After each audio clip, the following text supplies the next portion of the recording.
My name is Margaret Doyle, and I'm your moderator for today. So it will be my job to make sure that you get as much insight as you can from today's proceedings and to try to keep us to time once we get going. Now, I think there's general agreement now that the current global economic crisis has very deep roots. But it's really just over 2 years ago that the impact began to hit home. And with the collapse of Lehman Brothers last year, that what was to be a global slowdown and a financial crisis became an economic downturn across the world. Few winners have emerged from the international financial wreckage. Certainly not the too-big-to-fail banks, nor AIG, the world's largest insurer, nearly wiped out by loss-making derivatives.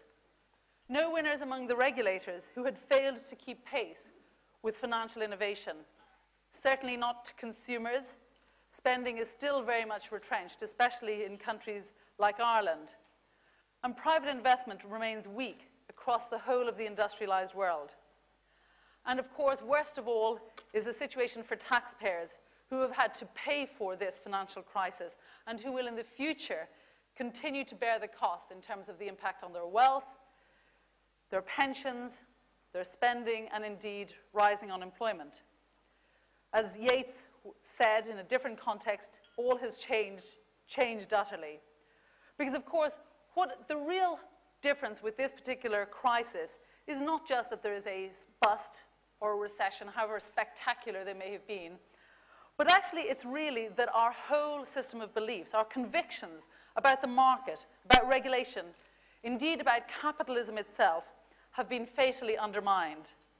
How many of you here today still hold the beliefs that you held just even 2 years ago?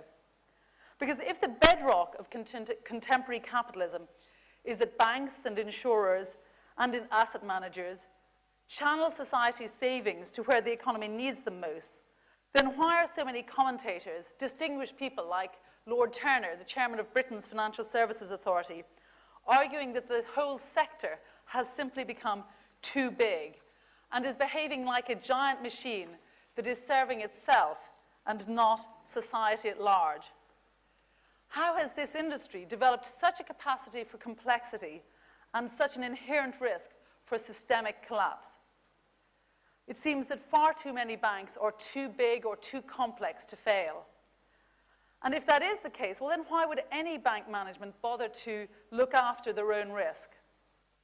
Has anything really changed? Or are all of the solutions on offer, whether by the regulators or indeed by the banks themselves, merely leading us back to business as usual? These and other questions will be those that we discuss and debate today.